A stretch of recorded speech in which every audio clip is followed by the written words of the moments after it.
"I want an open relationship," Ryan Mitchell said it calmly, across their anniversary table, after 3 years, while another woman's perfume still clung to his jacket. He expected Claire to cry, to beg, to swallow it whole the way she had swallowed every other disappointment he handed her, and called it love.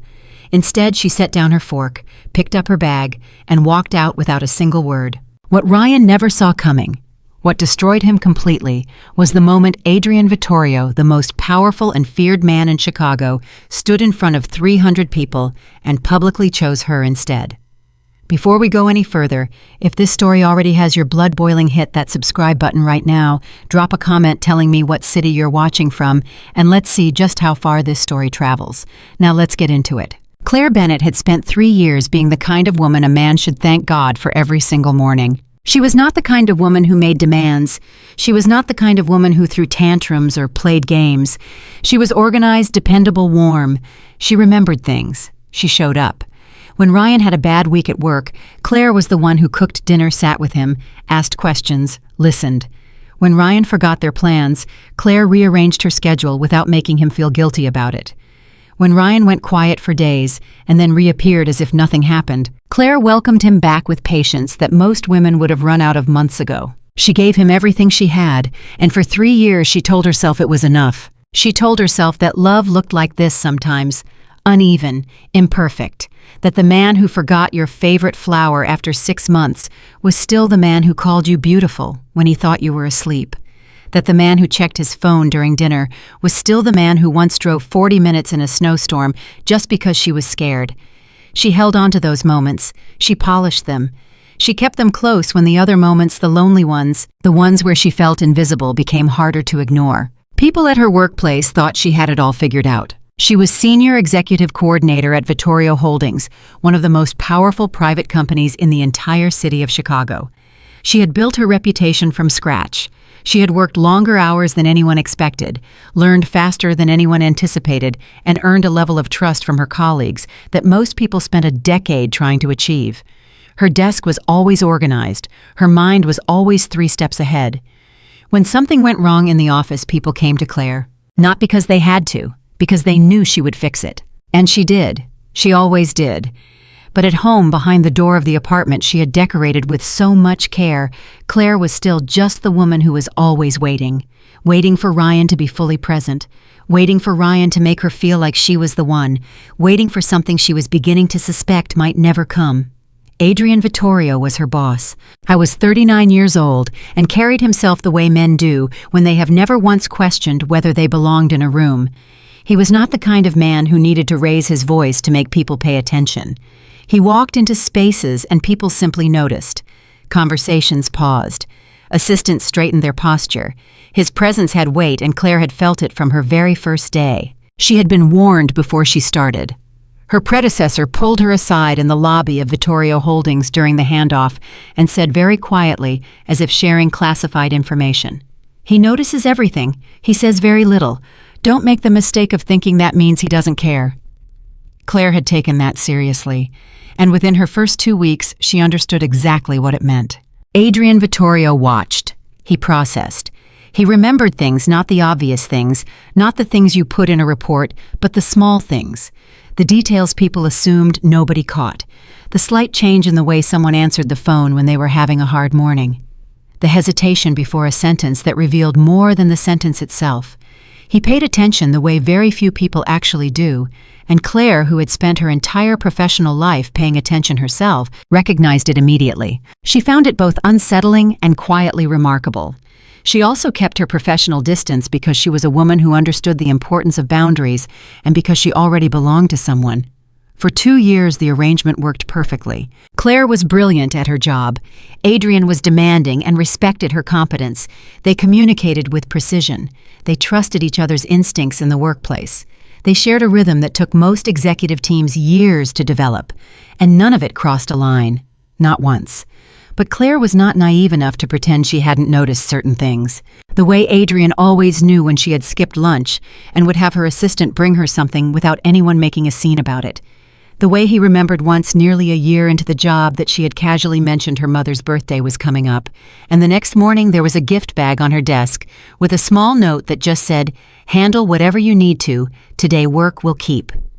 The way he looked at her, sometimes not with unprofessionalism, but with something quiet and certain, like a man who had already made up his mind about something and was simply waiting for the right moment. She did not let herself think about it directly, because she had Ryan, and she genuinely believed that Ryan was her person. The night it all fell apart was a Tuesday in October, their anniversary. Ryan had suggested the same restaurant where they had their first date. Claire had thought that was romantic, intentional. She spent extra time getting ready that evening. She bought a dress she would not normally buy for herself, something fitted and elegant in a deep burgundy that her best friend had insisted looked stunning. She styled her hair. She took a cab because she did not want to be rushed. She arrived 3 minutes early and waited at the table with her hands folded and something hopeful sitting in her chest. She had been allowing herself lately to wonder. Not about marriage exactly. She was not naive enough to have built a specific fantasy, but about direction. About whether this relationship was going somewhere, about whether Ryan had been thinking about the future the way she had quietly been thinking about it, about whether tonight might be the night he said something that told her she had not been waiting for nothing. Ryan arrived 8 minutes late. He kissed her cheek. He sat down.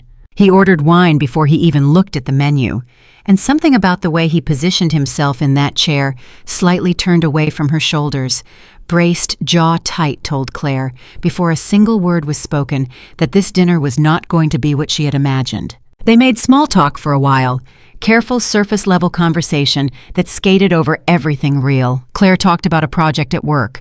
Ryan talked about his co-workers. The food arrived, they ate, the wine glass was refilled, and then Ryan set the glass down with a careful, deliberate click. He looked at her, and he said, "Claire, I think we need to talk about something." The way he said it was almost clinical, practiced, like he had rehearsed this, like he had run the words through his head enough times that they had stopped feeling like they belonged to a real conversation between two real people. Claire put her fork down. She looked at him. She waited. "I've been doing a lot of thinking," Ryan started, "about us, about life, about where we are right now." "Okay," she said carefully. "I love you, Claire. I want you to hear that first. I genuinely love you." "But," she said, because there is always a but after that kind of sentence, and she had been listening carefully enough to know it was coming. Ryan shifted in his chair. He picked up his glass and then put it down again without drinking. "I think we should consider having an open relationship." The words landed in the space between them. Claire stared at him. She did not speak. Ryan kept going because silence made him nervous, and nervous people talk. "We love each other, but we're still young. We shouldn't be limiting ourselves. I've been thinking about this a lot, and I believe that two people can be deeply committed to each other while also exploring other connections. It doesn't have to change what we have. It could actually make things better." Exploring. He used the word exploring. Claire felt something shift inside her. Something quiet and final, like a door closing very softly in a room far away. She said, "Are you seeing someone?"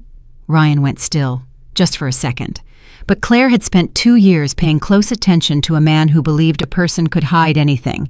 She caught that second. She filed it away, and she already knew the answer before he opened his mouth. "There's someone from work," he said. "Her name is Olivia. We've been spending some time together, and I think there are feelings there that I need to be honest with you about." Claire heard the words. She absorbed them. She did not cry. She would think about that later, about why she did not cry. She would decide it was because the tears would have required her to be surprised, and somewhere she had not allowed herself to fully look. She had not been surprised at all. "How long?" she asked. "A few months." "And this open relationship idea that's new, or have you been thinking about it since before Olivia?" Ryan opened his mouth, closed it. "Because," Claire continued, her voice completely level, "what you're describing sounds less like a philosophy and more like a solution to a problem you already created. Claire, you want to keep me," she said, "and you also want Olivia, and you decided the cleanest way to do that was to reframe the situation so that I'm not being cheated on. I'm just participating in something progressive." Ryan leaned forward. "That's not what this is." "Yes, it is." She picked up her glass. "And you believed I loved you enough to say yes." He did not deny it. and that silence was its own kind of answer. Claire set the glass down. She placed her napkin beside her plate. She looked at Ryan Mitchell, the man she had given 3 years of herself, to the man she had reorganized her life around the man she had loved, with a loyalty he had never once earned, and she felt something clarify inside her, like muddy water finally going still. "I need to go home," she said. "Claire, don't." She picked up her bag. "Don't call me tonight, I need to think." She walked out of the restaurant, and on the sidewalk outside in the cool October air, she stood very still for a long moment and let herself feel the full weight of what had just happened. Not the betrayal, not the anger, but the relief, quiet, unexpected, almost shameful in how real it was. Like a clock that had been running slightly wrong for years had finally just stopped. She did not call Ryan that night. She did not call her best friend. She did not process it out loud or cry into a glass of wine or text anyone the details. She sat in her apartment with the lights low, and she let herself be alone with it. She let herself look at the thing she had been carefully not looking at for months, maybe longer. The slow and steady erosion of something that had once been real. The way she had been filling in gaps with effort that he had never matched. The way she had told herself she was patient when what she had actually been was afraid. She fell asleep at some point, and the next morning she woke up and she went to work. She was carrying his coffee when she stepped into Adrian's office. She set it on the corner of his desk the way she always did. She began her summary of the morning calendar, and Adrian looked up from the document in front of him, and he looked at her, and he stopped. Not dramatically. There was nothing dramatic about the way Adrian Vittorio did anything. He simply stopped. He set down his pen. He gave her his full attention, which was not something he gave casually or without intention. And he said very quietly, "Claire." She paused. "Yes. What happened?" She felt something tighten in her chest. She straightened her posture. She manufactured the beginnings of a professional smile. "I'm fine," she said. "No," he said. "You're not."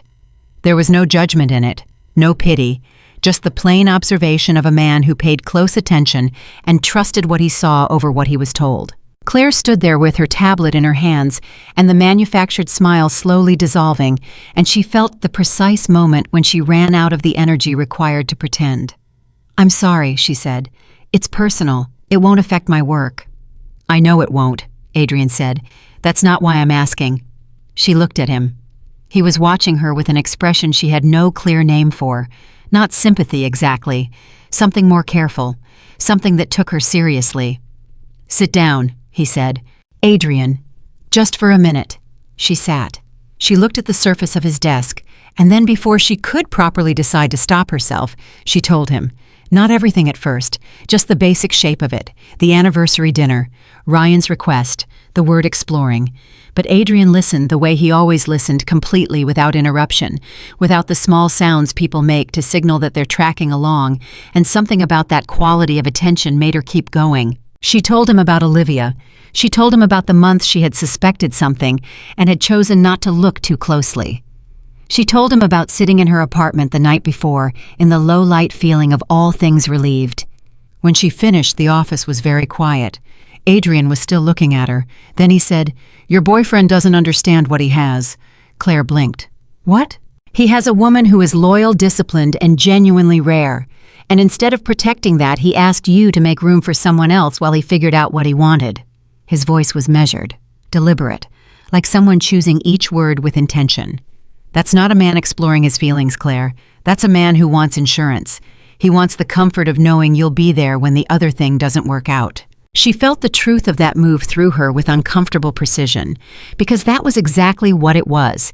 She had known it last night but had not had language for it.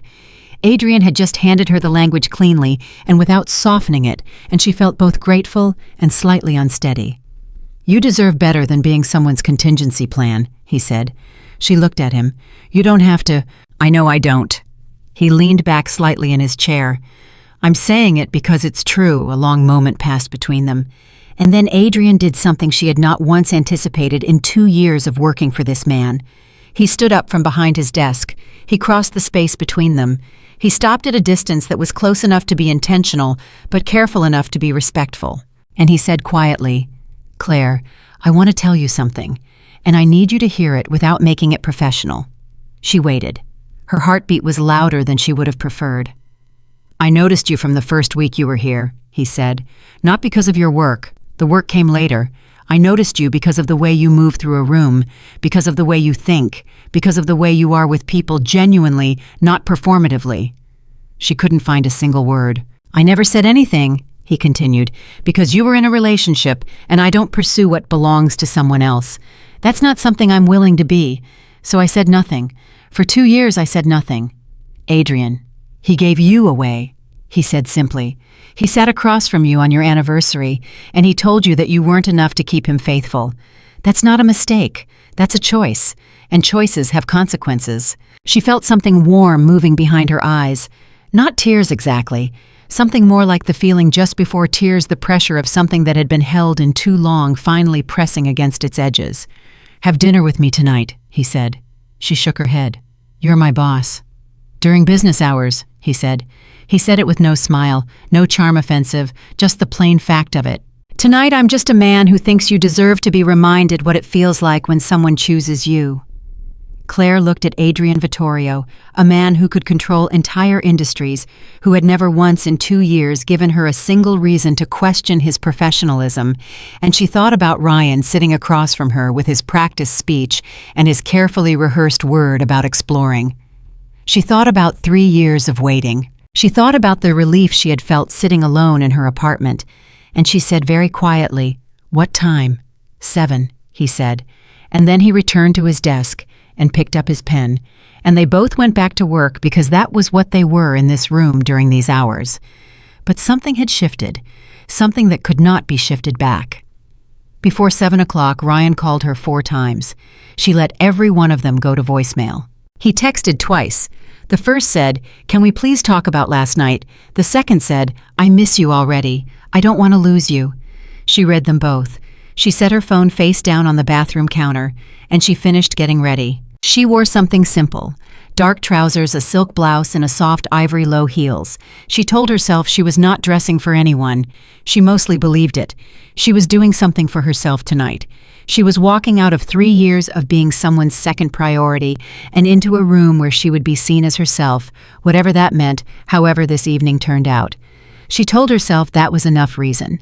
Adrian arrived exactly at 7. Not with a driver blocking the entrance or a team of people managing the event of his arrival, just Adrian standing at the bottom of her building steps wearing a dark jacket and holding flowers.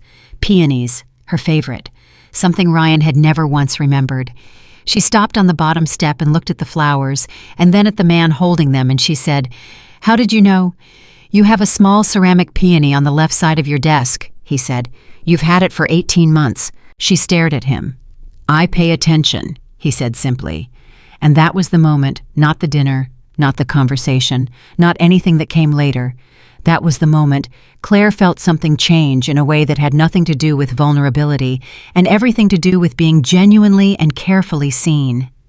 They got into the car. They did not talk about Ryan. They did not talk about the morning's conversation. They talked the way 2 people talk when they have been professionally adjacent for 2 years and are finally meeting each other for the first time. He told her about his family, about growing up in a world where his father's name meant something that required definition depending on who you were asking, about learning to carry a legacy that was neither simple nor clean, about the difference between being feared and being respected, and the painful specific work of trying to ensure you were one more than the other. She told him about where she had come from. A small town outside of Columbus, a mother who worked 2 jobs and never complained, a father who had left early enough that she had few clear memories and had spent most of her life deciding that absence was its own kind of information. She told him about the job she had wanted since she was 22, the one she had built methodically, carefully, exactly. She told him what she was proud of. He listened with the same completeness with which he listened to everything. And she realized something somewhere in the middle of the 3rd course of a dinner that neither of them paid much attention to. She was not waiting. She was not filling silences to keep things comfortable. She was not managing his mood or adjusting her words to land correctly or watching for the small signs that told her whether he was really present or just performing presence. She was just talking. And he was just there. It was the simplest thing in the world, and she had almost forgotten what it felt like. Ryan called again while they were waiting for dessert. She did not answer. But she did look at her phone, and Adrian, who missed nothing, said quietly, "You don't owe him your attention tonight." "I know," she said, "but if you need to take it, I don't." She put the phone back in her bag. He nodded once, and they kept talking. Later, much later, when she was back in her apartment, and the evening was over, and she was sitting on the edge of her bed looking at her hands, she thought about what Ryan had expected to happen. He had expected her to be scared. He had expected her to consider his offer because the alternative, being without him, was supposed to seem worse. He had built 3 years of their relationship on the quiet assumption that Claire's love for him was unconditional, that she was the kind of woman who would bend and adapt and absorb whatever he needed because that was what she did, because that was who she was. He had taken her patience and named it permanence. He had taken her loyalty and named it captivity. He had never once stopped to ask himself what happened when a woman who had given everything finally ran out of everything to give. She picked up her phone. She looked at his messages. She did not feel the anger she expected to feel. She felt something calmer and in some ways sadder. She typed back a single message, "I need some space. Please don't call for a few days." Ryan replied in under 2 minutes, "Claire, please. I love you. We can work this out. I made a mistake." She read it. She set the phone down. She thought, "You didn't make a mistake, Ryan. You made a calculation. You calculated that I would not leave. You calculated that your comfort was worth more than my dignity. And you were so certain about the answer that you didn't even bother to hide it." She thought about Adrian handing her peonies in the evening light. She thought about the way he had looked at her across the dinner table, not with ownership, not with the slightly proprietary gaze she had seen in men who wanted something from her, but with the clear, attentive look of someone who was genuinely interested in her, the actual her, the one who came from a small town and worked harder than anyone required and kept a ceramic peony on her desk and noticed things and felt things and was underneath all the professional efficiency, just a woman who wanted to matter to someone. She turned off the light. She lay in the dark. And for the first time in 3 years, the last thought she had before sleep was not about whether she was doing enough. It was about what she wanted. And that small, quiet private was the first real thing that changed. Everything else came after. Ryan kept calling. He showed up outside her building 2 days later, standing on the sidewalk below her window with his phone pressed to his ear, leaving a voicemail. She could see him recording in real time through the glass. She watched him from 3 floors up. He looked smaller than she remembered. Not crueler, not better or worse, just smaller, like a version of someone from a story she had been telling herself for a long time, finally seen in the accurate size. She did not go down. She watched until he left, and then she made herself tea and sat at her kitchen table and began slowly and without theater to let go. She let go of the anniversary dinner version of the future she had imagined. She let go of the woman who had been quietly competing for a man's full attention and calling it love. She let go of the patience that had masqueraded as devotion and the waiting that had masqueraded as loyalty. She held the mug with both hands. She breathed. She was not broken. She had been bent, and that was a very different thing. At work, she and Adrian returned to their professional roles without awkwardness and without fanfare. He did not reference the dinner. She did not reference the conversation in his office. They worked the way they always worked, efficiently, precisely with the kind of mutual professional respect that most people spent years trying to achieve. Nothing had changed on the surface, but underneath the surface everything was different, and they both knew it. She caught him watching her sometimes, not in ways that were inappropriate, in ways that were honest, ways that said, "I see you, I am waiting, I am patient, there is no rush." And she would hold his gaze for one careful moment and then return to whatever she had been doing. And slowly, in the space of those quiet weeks, something real was beginning to take root, something neither of them had named yet, but something they were both in their different ways tending to.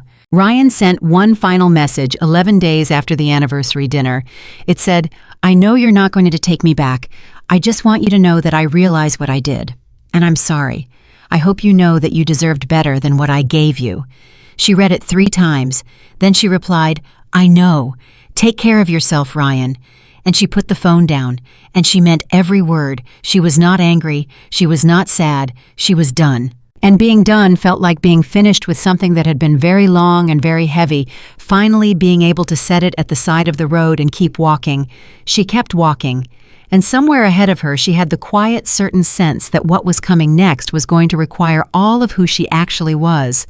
Not the version she had made smaller to fit beside someone. All of her. The full, unedited, uncompromising version. She straightened her shoulders. She walked into work. She set Adrian's coffee on the corner of his desk. He looked up. He did not say, "How are you this morning?" or "Did you sleep well?" or any of the ordinary openers that fill space without meaning anything. He said, "You look different." "Do I?" "Lighter," he said. She considered that. "Good," she said. And they got to work.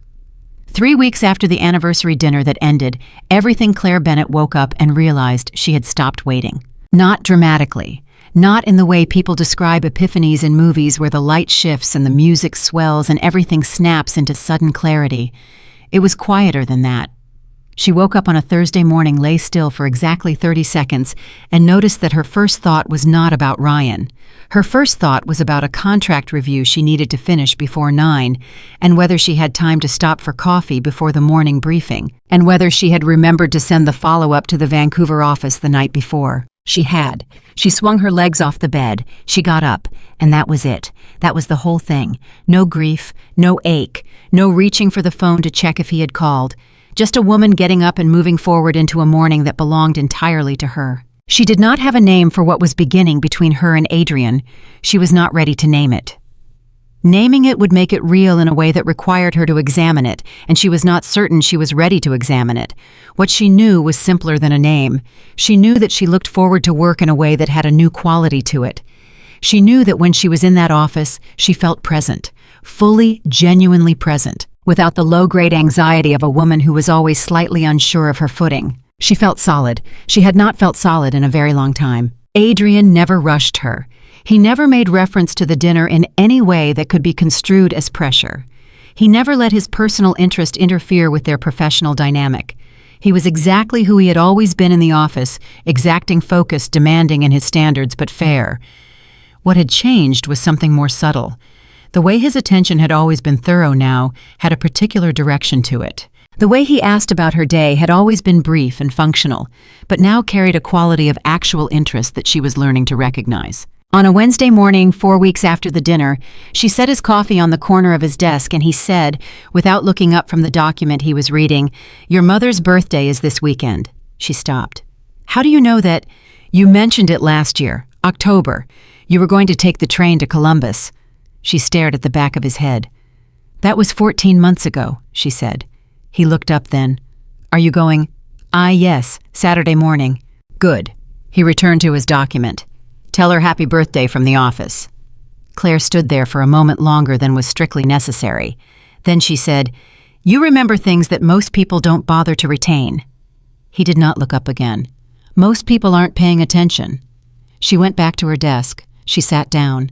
She thought about Ryan, who had never once remembered her mother's birthday without a reminder, and who, even with a reminder, had sent a $20 gift card from a grocery chain and considered it done. She thought about a ceramic peony on her desk that a man had noticed and held onto as information for over a year. She thought, this is what it feels like when someone is actually paying attention. And then she opened her laptop and got to work, because that was the kind of woman she was. Ryan, meanwhile, was not getting quieter. She had expected him to stop. She had given him a clean, direct exit. No anger, no theater, no door left, even slightly open. She had been clear. She had been kind. She had said everything that needed to be said and left nothing dangling. She had expected him to do what people do when they've been given a clear answer: absorb it, grieve it, move forward. He did not do that. He started calling from different numbers when she stopped picking up.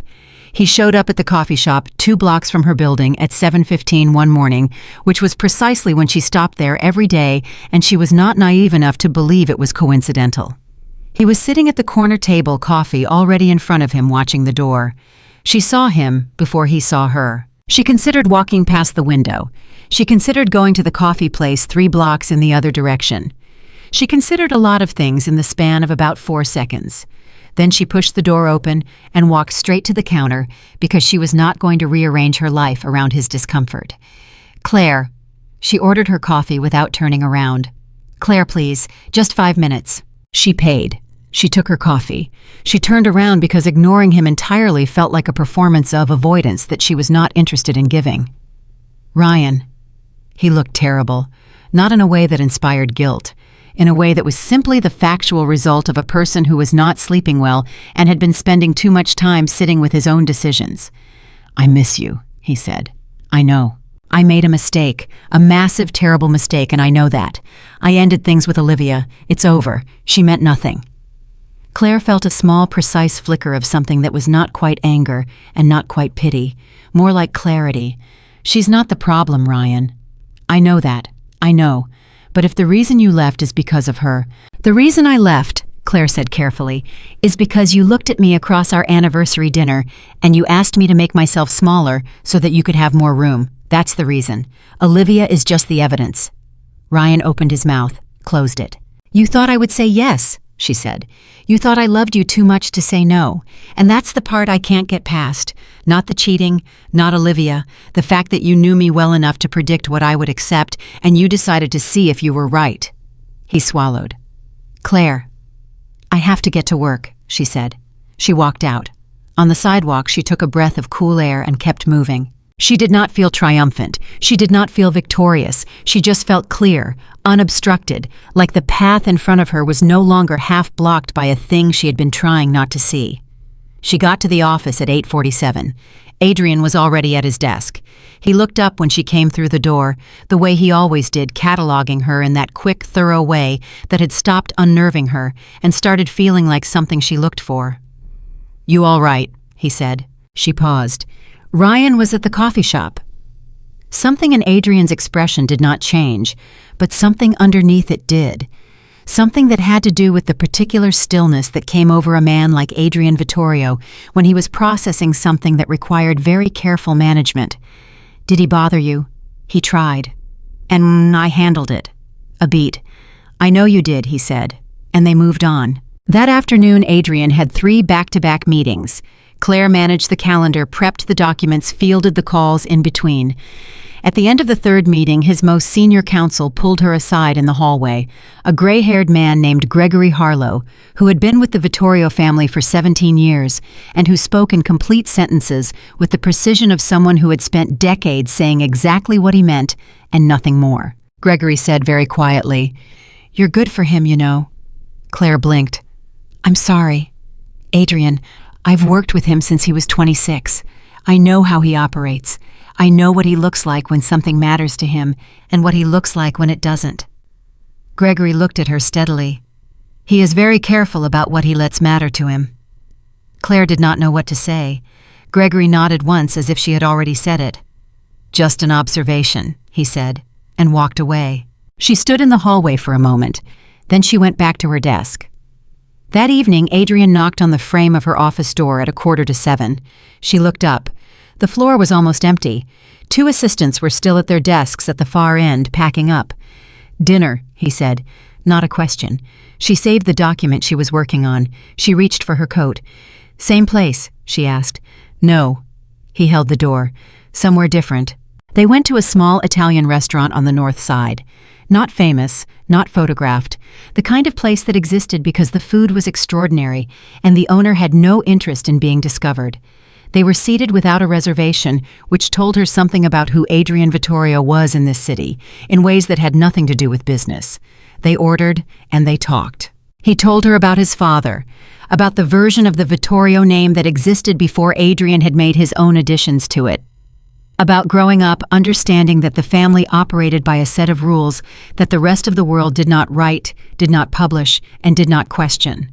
About the complexity of inheriting a world that required him to be simultaneously the most powerful person in the room and the most precise. People think power is simple, he said. They think it means you do what you want and everyone else adjusts.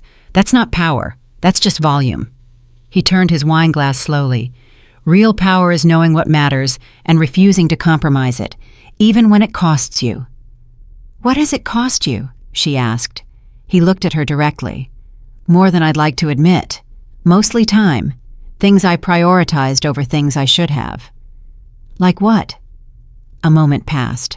Relationships, he said with no decoration. I believed for a long time that the work was the point, that if the work was excellent, everything else would arrange itself. I was wrong about that. What changed your mind? He did not answer immediately. He turned the wine glass once more, set it down. I started paying attention to the wrong place, he said. I was watching everything outside the door and not enough inside of it. She understood that he was talking about more than professional strategy. The food arrived. They ate. They talked about lighter things for a while, a book she had recommended 2 months ago that he had actually read, a project she was excited about, a running argument about whether the Vancouver office needed restructuring that had been ongoing for 6 weeks and showed no signs of resolution. He said, "You were right about Vancouver." She looked up. "I know." He almost smiled. It was one of the things she had catalogued about him without meaning to the way his mouth moved toward a smile, without completing the journey, the fraction of warmth that appeared and then was folded back into composure.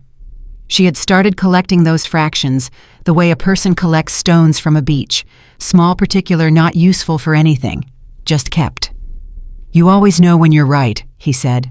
"I also know when I'm wrong," she said. "I just don't make a production of it either way. That," he said, "is genuinely rare." The evening extended. The restaurant grew quieter. At some point she looked at her watch and understood that 2.5 hours had passed, and she had not once felt the slow drag of time that she associated with dinners that were supposed to be romantic, but were actually just performances. This was not a performance. This was two people who were extremely compatible spending time together in a way that made the rest of the week make more sense. That was the only way she knew how to describe it. He drove her home. In front of her building, he came around and opened the door, which was a gesture so quietly old-fashioned that she felt it in a specific place in her chest. She stood on the sidewalk. He stood close enough for it to be intentional. "Claire," he said. "Yes, I want to be clear about something." She waited. "This is not temporary for me," he said. "I want you to know that. I'm not interested in easy or convenient or casual. I'm too old and I've wasted too much time for any of those things." He looked at her steadily. "What I'm interested in is you, the actual version, on your terms, at whatever pace makes sense for you." She held his gaze. "That's very direct," she said. "I found it saves time." "It does," she agreed. She was quiet for a moment. Then she said, "Give me some time." "You have it," he said immediately. No hesitation, no visible frustration, just the clear, calm answer of a man who had already decided and was in no hurry for anyone else to catch up. She went inside. She did not analyze it. She did not call her friend. She made tea, sat at her kitchen table, and allowed herself to simply feel the warm, uncomplicated reality of being genuinely wanted by someone who was not asking her to be anything other than what she already was. It was, she decided, a very good feeling. She let herself have it. Ryan found out 2 weeks later. She was not sure exactly how he found out. Chicago was a large city with a way of being a very small town, particularly in the world of business and money, where everyone's orbit eventually intersected. It was possible someone saw them at dinner. It was possible he had said something to someone who said something to someone else. It did not matter ultimately how the information traveled. What mattered was the message she received on a Tuesday morning at 6:45, before she had even finished her first cup of coffee. The message said, "Is it true you're seeing Adrian Vittorio?" She set the phone down. She finished her coffee. She picked the phone back up and typed, "That's not something I owe you information about." His reply came in under a minute. "He's dangerous, Claire. You don't know what his family is involved in. You need to be careful." She stared at that message for a long moment. She was not naive. She had always known about the Vittorio name. She had known before she took the job. She had done her research the way she did research on everything. She knew that there were aspects of the Vittorio family history that did not appear in press releases or annual reports. She knew that the name carried weight in this city in ways that operated outside of normal corporate structures. She knew what Adrian was in the full, complicated, historically layered sense of what he was. She had also spent 2 years working for the man. She had watched how he treated his people. She had watched how he honored agreements.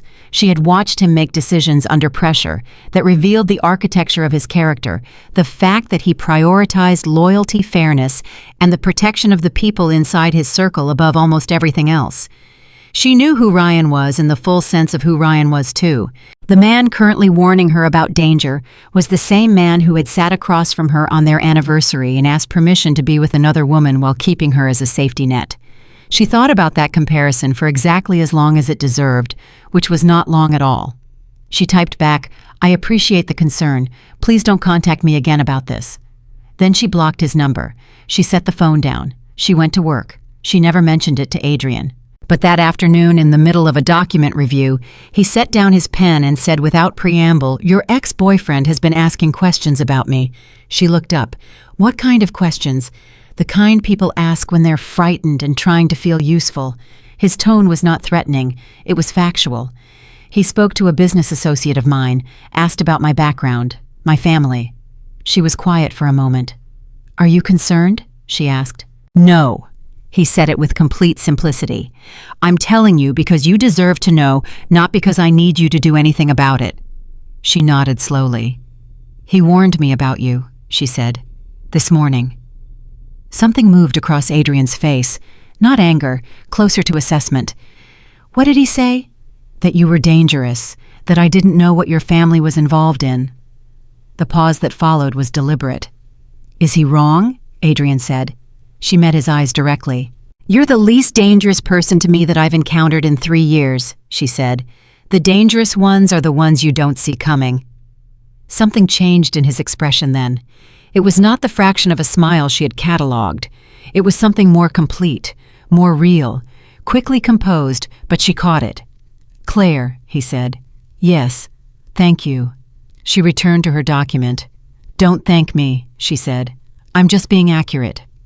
November arrived, and with November came the thing that changed everything, in a way that none of the quiet, private, carefully tended weeks that came before it had prepared either of them for.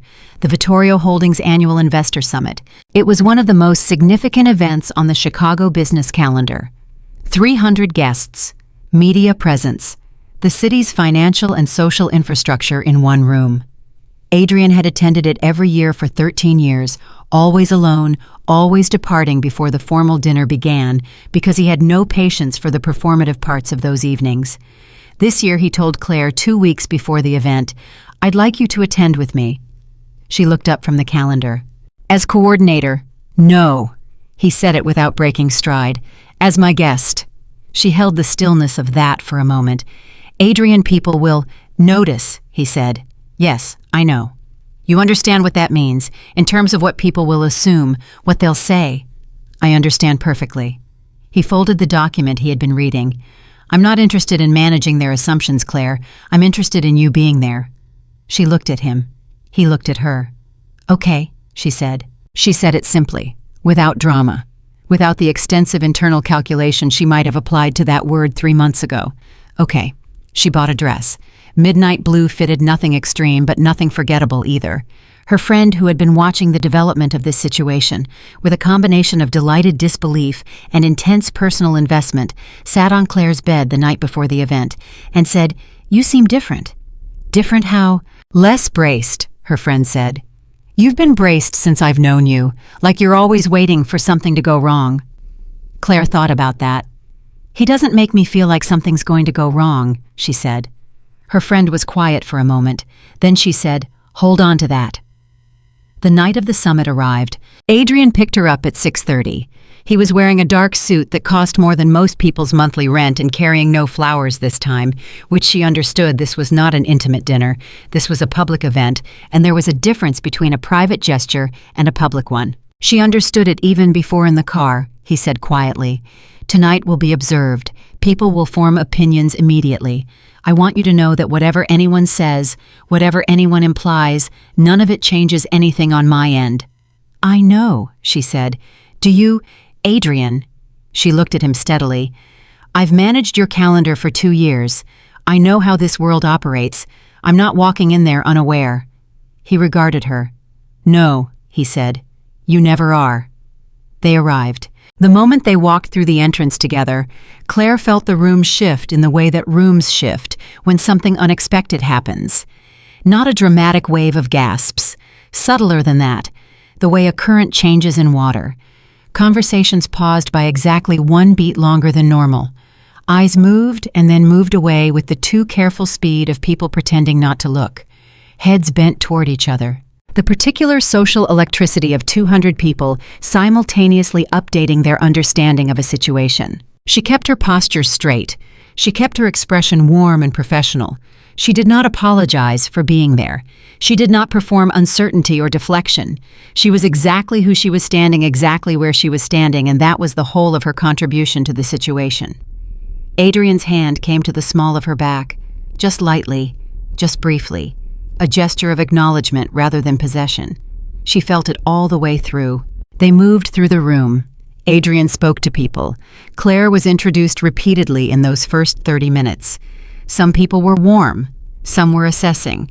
One woman in particular, the wife of an investment partner 50s formidable, looked Claire over with the thoroughness of an expert appraiser and said, "So you're the one he's been talking about." Claire said, "I wasn't aware he'd been talking." "Oh, he doesn't talk," the woman said with the particular satisfaction of someone sharing information they've been saving. That's precisely why everyone noticed. An hour in, Ryan walked through the door. Claire saw him from across the room before he saw her. I was there with someone from his firm. She vaguely recognized the face from a company dinner 18 months ago. He was wearing a navy suit that she had helped him pick out for a work event the previous spring. He looked around the room with the casual confidence of a man who had no idea what he was walking into. Then his eyes found her, and found Adrian beside her, and the confident expression disappeared with the absolute completeness of a candle being put out. She did not move toward him. She did not move away from him. She simply existed in the room beside the man who had chosen her and allowed him to process whatever he needed to process. Adrian, who had eyes that missed nothing, said quietly beside her, "He's here." "Yes. Do you need anything?" "No," she said. "I'm fine." And she was. She was completely, genuinely fine. That was the remarkable thing. That was the thing she had not known to expect, that the man who had once made her feel like an afterthought would now appear across a room and generate nothing in her. Not anger, not longing, not the complicated grief of seeing someone who had once mattered. Just the clean, flat recognition of a chapter she had already closed. Ryan made his way across the room. She watched him coming and kept her expression neutral and waited. He stopped in front of her. He looked at Adrian. "Vittorio," he said. Adrian acknowledged him with the minimal nod of a man who has already categorized this interaction and found it unremarkable. "Ryan," he said. Then nothing. Because Adrian Vittorio did not fill silence to make other people comfortable. Ryan looked at Claire. "Can we talk for a minute, privately?" "No," she said. He blinked. "Claire." "Ryan," she said calmly. "You are at a professional event. So am I. This isn't the place, and there's nothing left to say." "There's plenty left to say." "Ryan." Adrian's voice was quiet, extraordinarily quiet, the kind of quiet that was not soft. She gave you her answer. Ryan turned to him. Something moved through his expression, the specific combination of wounded pride and the dawning comprehension of exactly what he was facing. A man who was not competing. A man who had already won and was simply waiting for the other person to understand it. "You don't know her," Ryan said.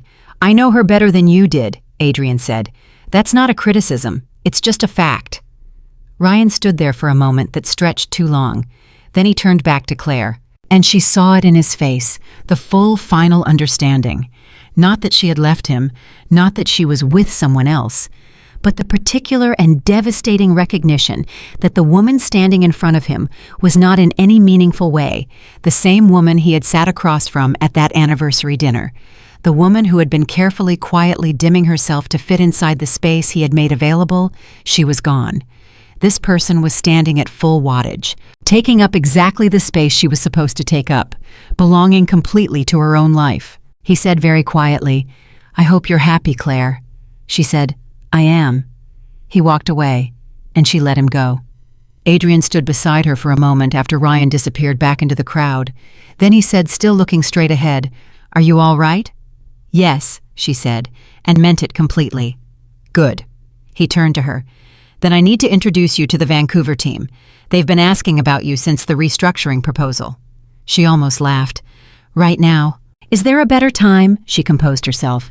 "No," she said. "Lead the way." They moved through the room together. And Claire walked with the step of a woman who had finally stopped making herself smaller, who had finally stopped waiting for a man to finish deciding whether she was worth staying for, who had spent 3 years giving everything she had to someone who treated it as a given and had needed exactly one evening, one honest, direct peonies in the lamplight evening to understand what the alternative felt like. She walked with the step of a woman who had been seen, not flattered, not pursued in the way that was really just another form of objectification dressed in better clothes, but genuinely, carefully, completely seen by a man who had been paying attention for 2 years and had the patience to wait until the timing was right and the integrity to refuse to pursue what he wanted until she was free to choose it. That was the difference. Ryan had needed her to stay. Adrian had simply chosen her. And there was a world of distance between those two things, a world that Claire was only now standing in this room fully beginning to understand. Across the space, she caught the eye of Gregory Harlow, Adrian's counsel, who was standing by the bar with a glass of something amber and a small, precise expression of quiet satisfaction. He raised his glass by a fraction of an inch. She acknowledged it with the smallest nod. Then she turned her attention to the Vancouver team. And she was brilliant. She was completely, utterly, full-capacity brilliant, the way she could be when she was not reserving part of herself for the management of someone else's moods, not keeping part of her energy in reserve for the ongoing work of maintaining a relationship with someone who couldn't quite be counted on. She answered questions with clarity and confidence. She made 2 connections that the Vancouver team had not thought to make. She redirected one conversation that was heading toward an impasse and redirected it toward something genuinely productive. Adrian stood slightly back and let her work. At one point, their eyes met just briefly over the shoulder of the Vancouver director, who was now very enthusiastic about a proposal he had been resistant to 3 weeks ago. Adrian's expression said, "I know exactly what you are." Hers said, "I'm beginning to figure that out myself." They stayed for the full dinner, which was something Adrian had not done in 13 years. The drive back was quiet, the good kind of quiet, the kind that does not need to be filled. At her building, he walked her to the door, and at the door he said, "Claire." "Yes. 3 months ago you asked for time." She looked at him. "I remember," she said. "Do you still need it?" She stood on the step of her building in the midnight blue dress in the November air, and she looked at the man who had remembered peonies and her mother's birthday and the Vancouver restructuring proposal and everything she had ever said that was worth holding on to. And she said, "No," she said, "I don't." He did not reach for her. He did not make any gesture that announced itself or required the moment to perform something. He simply looked at her with the full, certain weight of a man who has been patient precisely because he understood what he was waiting for. "Good," he said, and that was enough. That was in the most complete and uncomplicated sense of the word, everything. She went inside. She stood in her apartment with her coat still on and her keys in her hand, and she felt it the full, real, particular weight of a life that was no longer on hold, not the giddy, unsteady feeling she associated with beginnings that she had confused with love before, something more substantial, more trustworthy, the feeling of solid ground under her feet after a very long time of standing on something that had never been quite stable. She had not planned any of this. She had not planned Ryan or the anniversary dinner or the open relationship that was not an open relationship or peonies on a sidewalk or a man who remembered her mother's birthday without being reminded. She had not planned the moment she stopped being afraid of walking away from something that no longer served her. But she was here now, in her apartment, in her life, fully, finally, and without reservation, in her own. And Ryan Mitchell across the city sat alone in his apartment and looked at his phone and understood that the woman he had counted on being there was no longer there and that she was not coming back and that he had been the architect of every single part of that. He had thought she would never leave. He had been wrong, and the cost of that particular error was not something anyone else could pay for him. December arrived without ceremony. Chicago in December had a particular quality to it, the kind of cold that was not merely weather, but a condition, something that got into the bones and stayed. People moved faster. Conversations happened indoors. The city compressed itself slightly the way cities do in winter, pulling its energy closer to the center. Claire felt none of it. She was running warm for the first time in years. What she and Adrian had was not something they announced. They did not change anything visible. She still arrived at Vittorio Holdings at 8:30. She still set his coffee on the corner of his desk. She still managed his calendar with the same precision she had always brought to it. The professional structure of their working relationship remained intact because they were both people who understood the value of structure and had no interest in dismantling something that worked. But everything underneath that structure had shifted. It was in the small things. The way he held doors now, not with the efficient courtesy of a man who has been taught manners, but with the deliberate attention of a man who is choosing to. The way he would appear in the doorway of her office at the end of the day, not to discuss anything specific, just present, just checking in the way that people check in when someone has become important to them.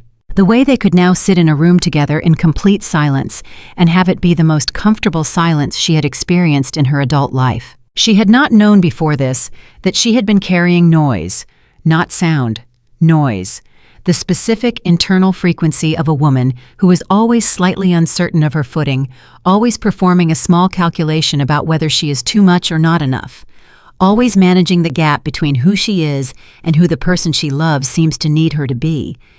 That noise was gone. She noticed its absence the way you notice the end of a headache, not immediately but in retrospect when you realize that the tension you had been living with had simply stopped. On the 15th of December, they had dinner at his apartment for the first time. He cooked. She had not expected that. She had expected, if she was honest, what she had always associated with a man of his particular kind of wealth. Staff restaurant reservations, the outsourcing of domestic things to people who were paid to manage them. She had not expected him in a kitchen sleeves role doing something precise and focused with a pan and what smelled like garlic and white wine. She sat at the kitchen counter and watched him. "You actually cook," she said. "My grandmother taught me," he said without looking up from what he was doing. She said a man who could not feed the people he cared about had no business caring about anyone. Claire absorbed that. "She sounds formidable," she said. "She was the most formidable person I've ever known." He added something to the pan. The smell intensified. "She was also the only person who ever told my father he was wrong about something and lived to be thanked for it." "What was he wrong about?" A brief pause. "Me," Adrian said. She waited. He did not elaborate immediately. He finished what he was doing.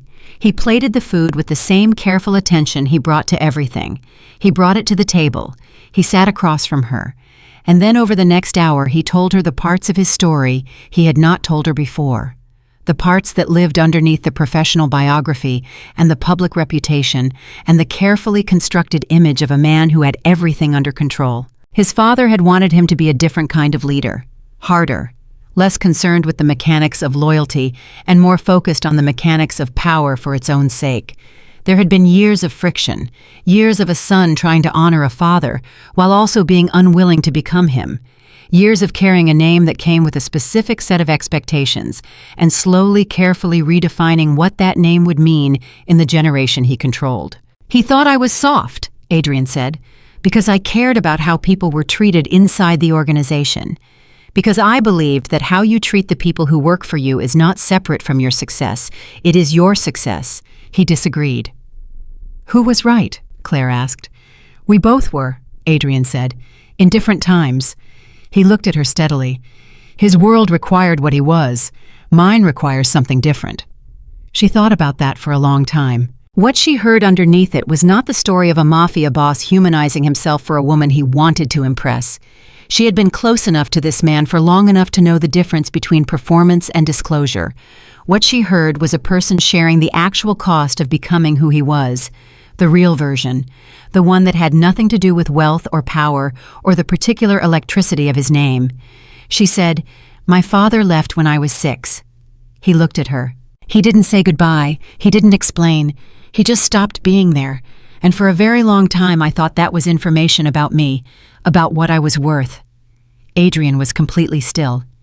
"It wasn't," she said. "I know that now. But knowing it and having it stop operating in you are two different things.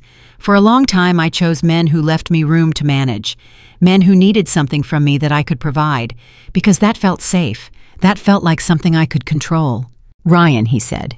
"Ryan was the clearest version of the pattern," she said. "Not the worst, just the most transparent." "And me," he said. She looked at him. "You're the first person who has made me want to stop managing and just be here," she said. "That's terrifying." "I know," he said. "Does it worry you?" "No," he said. "It's exactly what I was hoping for." She picked up her fork. They ate. And that dinner, not the investor summit, not the peonies, not any of the moments that had felt significant as they happened, that dinner was when she knew. Not hoped, not suspected. Knew with the clean certainty of a woman who had spent years learning to trust her own instincts and had finally painstakingly arrived at the ability to trust them. She was in love with Adrian Vittorio. She had been for some time. She was not ready to say it yet, but she knew it. And knowing it, she decided was enough for tonight. On the drive home, he held her hand. Just that. Simple. His hand around hers on the center console. She looked out the window at the December city passing, and she thought this is what it was supposed to feel like. All along. This is what I was actually looking for when I thought I was looking for something else. She did not say any of it. She just held his hand back, and that was enough. Ryan found out about the dinner. Not from her. From someone who had seen Adrian's car outside his building that night. Chicago's social network operated with the efficiency of a very motivated rumor economy. And who mentioned it to someone who mentioned it to someone who mentioned it to a woman named Diana Cho, who had been Ryan's closest colleague for 3 years, and who it turned out had been one of the people he had confided in about his plan to propose an open relationship. Diana had opinions about Ryan. The following Monday, Diana called Claire. Claire answered because she liked Diana, had always liked Diana, and because Diana's name on her screen carried no complicated feelings. "He's falling apart," Diana said without introduction. "Hello to you too," Claire said. "I'm serious, Claire. I'm not calling to bring you back to him. I want to be clear about that. What he did was stupid and selfish, and he has heard that from me personally at length." A pause. "But I think you should know he's not doing well." "Diana." "He thought you would come back," Diana said. "He genuinely believed it. Even after the summit, after seeing you with Vittorio, he thought it was temporary. He thought you were making a point, and eventually you'd make it and come back." Claire was quiet for a moment.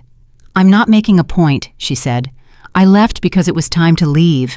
"I know that," Diana said. "He's starting to understand it." Another pause. "He asked me last week what he did wrong, not rhetorically. He actually wanted to know." "What did you tell him?" "I told him he treated a good woman like a guarantee, and that guarantees don't hold when the other person discovers their own value." Claire closed her eyes for a second. How'd he take that?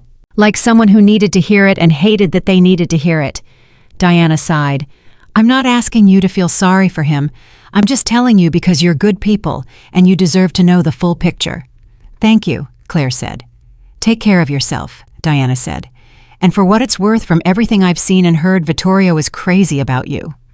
Claire said, "I'm starting to believe that." She hung up. She sat with the call for a few minutes. She did not feel guilty. She examined herself for guilt the way a doctor examines a patient for symptoms, carefully and without assumption, and she did not find it.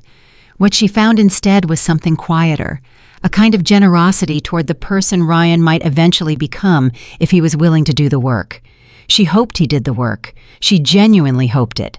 Not for her sake, not because it changed anything between them, but because she had loved him once, in the real and imperfect way that humans love each other, and because wishing him poorly cost her something she was not willing to spend. She sent him no message. She moved on. The announcement came in January. Vittorio Holdings was expanding. A new division technology infrastructure was being added to the company's existing portfolio. It required leadership. It required someone who understood the company's culture from the inside, could build a team from scratch, and had the combination of structural intelligence and interpersonal precision to manage a division that would within 3 years become one of the most important parts of the organization. Adrian brought it to her in her office. He set a folder on her desk. He stood on the other side. "I want you to lead this," he said. She looked at the folder. She opened it. She read the first page. Then she looked up. "This is a senior vice president position," she said. "Yes." "You're offering me a senior vice president position." "I'm not offering it," he said. "I'm telling you it's yours if you want it. There's a difference. Offering implies you might not be the most qualified person in consideration. You are." She looked back at the folder. Her mind was already moving through the logistics, the structure, the team she would need to build, the timeline, the gaps in the current infrastructure that this division was designed to fill. She was already 3 steps into the problem before she had consciously decided to take the position. "People will say you gave this to me because of our relationship," she said. "People will say a lot of things," he said. "They said things when I hired you 2 years ago and you were a stranger. They'll say things when you've been running this division for 2 years and the results are undeniable. The things people say and the things that are true have never, in my experience, been perfectly aligned." She looked at him. "If I take this," she said carefully, "I take it because I'm the right person for it, not because of anything else." "That's why I offered it," he said. A beat. "You said it wasn't an offer." The fraction of a smile that she had been collecting for months made its appearance. "It wasn't," he said, "but I knew you'd need to say it, so I made room." She closed the folder. She picked it up. "I'll have a response by end of week," she said. "Take your time," he said, and went back to his office. She looked at the folder in her hands. She thought about this woman who had sat across from Ryan Mitchell on an October anniversary and believed she was waiting for someone to tell her she was enough. She thought about the woman who had walked into this building 2 years ago and quietly, steadily built something real. She thought about the woman who had sat in her apartment in the low light and felt against all expectation relieved. She set the folder in the center of her desk. She already knew her answer. She was going to take it. She took it. The formal announcement went out on the 22nd of January. Senior Vice President, New Technology Infrastructure Division, Vittorio Holdings, Claire Bennett. The response inside the company was largely positive. She had 2 years of professional capital, and the people who had worked alongside her were not surprised. Gregory Harlow sent her a handwritten note that said only well earned. 3 of her counterparts sent emails that were warm and genuine. Her team sent a collectively signed card that made her laugh in her office with the door closed for a brief private moment. The external response was more complicated. Business media picked up the story within 48 hours. Not because of the position, because of the relationship. Because by January, the Investor Summit photograph had circulated enough that people had formed opinions, and opinions in business media had a way of shaping into narrative. The narrative in its most distilled form was, "Billionaire promotes girlfriend." Claire read it once. She set her phone face down. She went back to work. Adrian saw it. He called a brief meeting with his communications team that afternoon. Claire was not in it. She found out about it only because Gregory mentioned it casually in passing, and because what came out of it was a press statement that she was not shown before it was released, but that she read when it appeared online that evening. The statement was 3 sentences. It said Ms. Claire Bennett was appointed to her current role based on 2 years of exceptional professional performance and qualifications that speak for themselves. Mr. Vittorio's personal relationships have no bearing on personnel decisions at Vittorio Holdings, which are made based on merit and organizational need. We will not be providing further comment on this matter. She read it 3 times. Then she called him. He picked up on the second ring. "You didn't show me that before it went out," she said. "No," he said. "I would have told you it was unnecessary." "I know," he said. "That's why I didn't show you first." She sat with that for a moment. "Adrian, Claire." His voice was patient but certain. "You've spent your career earning what you have. I'm not going to sit quietly while someone implies otherwise. That's not something I'm able to do." "I can fight my own battles," she said. "I know you can," he said. "You're not the only one who needed to fight this one." She understood then what he meant. This was not him protecting her. This was him protecting the integrity of his own decision, his own judgment, his own certainty about who she was and what she had earned. Letting that narrative sit unchallenged was not something he was willing to do, not for her sake, but for his. Because allowing people to diminish her diminished his ability to say clearly and without ambiguity that he knew exactly what he had chosen and why. "Okay," she said. "Okay. Okay," she said again. "Thank you." A brief silence. "You're welcome," he said. She hung up. She set her phone down, and then she picked it up again and called her mother because her mother was the person she called when something real happened and she needed to say it out loud to someone who had known her before she knew herself. Her mother picked up on the 3rd ring. "Baby," her mother said. "What's happening?" "A lot," Claire said. "Good a lot or bad a lot?" "Good," Claire said. "Really genuinely good." And she heard her mother exhale a long, relieved, warm exhale, the particular sound of a woman who had worried quietly for a long time about a daughter who had been patient past the point of wisdom with a man who did not deserve it. "Tell me," her mother said. So Claire did. Not everything, not the Vittorio history, or the complications of the public scrutiny, or the press statement. She told her mother about the peonies, about the ceramic on her desk, about her mother's birthday being remembered without a reminder, about the dinner where she had cooked alongside someone and told the truth about her father and not felt the familiar urge to pull the honesty back. Her mother was quiet for a moment after. Then she said, "Is he good to you?" "Yes," Claire said. "He's very good to me." "Does he know your worth?" "Yes," Claire said. "I think he knows it better than I did." Another pause. "Then you hold on to that," her mother said. "You hold on to that like it is the realest thing you have, because it is." Claire felt something warm move through her chest. "I will," she said. "And Claire, yeah, you deserve it," her mother said. "You have always deserved it. I need you to believe that." She pressed her eyes shut for a second. "I'm starting to," she said. February brought the first real test. A man named Victor Salcedo, who had been a competing force in Chicago's private business world for 11 years, decided that Claire's appointment was an opportunity. He did not make the mistake of attacking Adrian directly. Instead, he went after the narrative. He granted an interview to a business journal, the kind of interview that was presented as industry commentary, but was in practice a carefully structured series of implications in which he said without quite saying that the standards at Vittorio Holdings appeared to have become compromised by personal interests. The interview was published on a Thursday morning. By Thursday afternoon, it had been shared by 6 separate industry accounts. By Thursday evening, Claire had read it, processed it, and decided what she was going to do about it. She did not call Adrian first. She called Gregory Harlow. "Gregory," she said, "I want to respond publicly, not through the company, personally." A pause. "What kind of response?" Gregory said. "The kind that doesn't require anyone else's name on it." Another pause longer. "What are you planning to say?" "The truth," she said. "My qualifications. My track record. A clear and direct response to the implication. Nothing aggressive. Nothing that requires anyone to defend me." Gregory was quiet. Then he said, "Do you want my opinion? That's why I called you." "I think," Gregory said carefully, "that you are exactly the right person to say exactly the right things, and I think Victor Salcedo has underestimated significantly who he is dealing with." She wrote the response that evening. It was 4 paragraphs. It detailed her professional background with the precision of someone who had earned every line of it.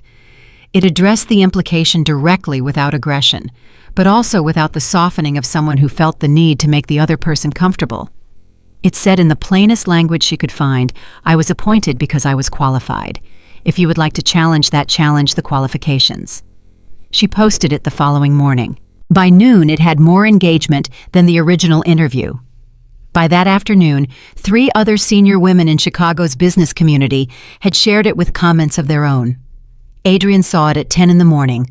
He was in his office when she walked in with a briefing document. He looked up from his screen. He looked at her. His expression had the particular quality of someone who is containing something significant. He said, "You didn't tell me you were going to do that." "No," she said. "I could have helped." "I know," she said. "I didn't need it." He looked at her for a long moment. "No," he said. "You didn't." Something passed between them, something that did not need words and would have been diminished by them. She set the briefing document on his desk. "Page 3, she said.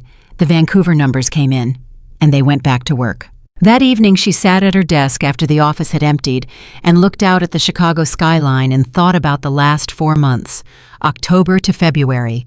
From an anniversary dinner that destroyed a 3-year relationship to a senior vice president position and a response that 300 people had shared by end of day. She thought about the woman she had been in October, not worse, not smaller exactly, but uncertain, bent, running on the low-grade anxiety of someone whose worth had been contingent for too long on whether someone else was choosing them today.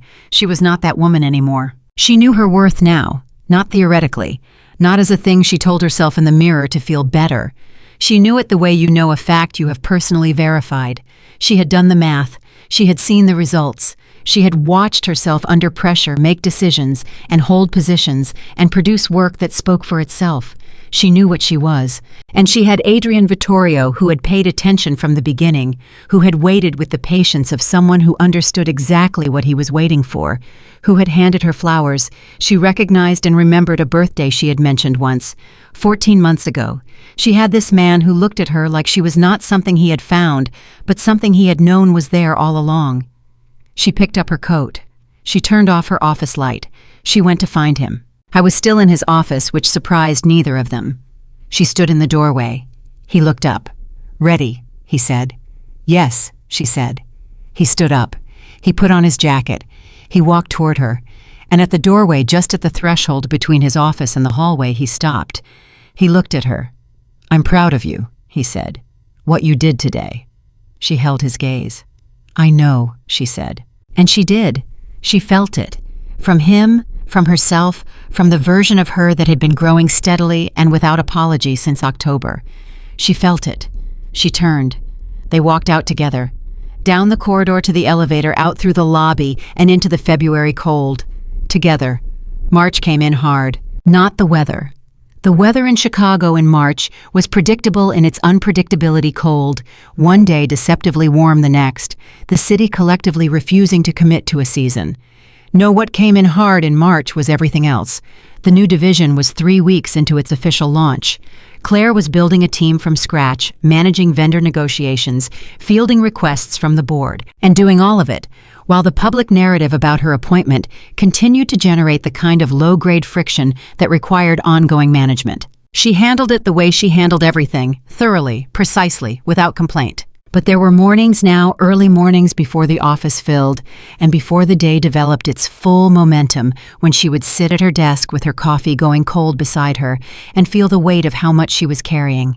Not with resentment, not with regret, but with the honest acknowledgement of a woman who was doing more than she had ever done before, and who was doing it for the first time without anyone expecting her to make it look effortless. Adrian noticed. He always noticed. On a Wednesday morning in the second week of March, he appeared in the doorway of her office at 7:15, which was 45 minutes before anyone else arrived. She looked up.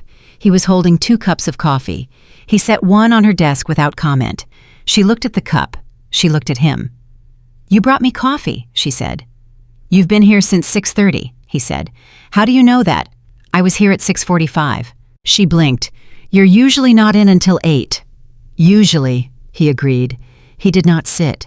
He stood in the doorway the way he sometimes did when he was checking in rather than staying. "When did you last take an evening completely off?" She thought about it. "I can't remember," she said honestly. "That's the answer I expected." He looked at her steadily. "Friday. Nothing work-related. I'm not asking." "You just said you weren't asking." "I'm not," he said. "I'm telling you." She almost smiled. "There's a difference." "Yes," he said. "There is." He left. She looked at this coffee cup. She drank it. And on Friday she took the evening off because she was a person who could receive care without making it complicated, and because Adrian Vittorio had not once in 5 months given her a reason to resist anything he offered. They spent the evening at his apartment. She cooked this time, something her mother had taught her, a simple pasta with white wine and lemon that took 30 minutes and tasted like a sundae in a house that had always felt like home. He sat on the other side of the kitchen counter and watched her the way she had watched him in December, with the specific attentiveness of someone cataloging something they intend to keep. "You look different when you cook," he said. "How so?" "You stop managing," he said. "You just do." She considered that. "It's the one thing I learned before I had to be good at it," she said. "Everything else I had to earn. This I just absorbed." "From your mother." "From my mother." He was quiet for a moment. "You should call her more," he said. Claire laughed, an actual laugh, unguarded and real. "Are you managing my personal relationships now?" "Observing," he said. "You light up when you talk about her. That's information." She set the spoon down. She looked at him across the counter. "Adrian," she said. "Yes, I love you." She had not planned to say it then. She had been holding the knowledge of it since December, carrying it carefully, waiting for the right moment, the way people wait for the right moment when what they really mean is they are working up the courage. And then it had come out over a pan of pasta on a Friday night in March, without ceremony, without a set piece, without the performance she had unconsciously been building around it. The room was very quiet. He stood up from his stool. He came around the counter. He stopped in front of her. He put both hands on either side of her face carefully, like someone handling something they fully understand the value of. And he said, "I have been in love with you since the morning you walked into my office and organized my calendar so precisely that I had to restructure my entire understanding of what organized meant." She stared at him. "That was 2 years ago," she said. "Yes," he said. "You waited 2 years. You were taken," he said. "And then you weren't. And then you needed time." He held her gaze.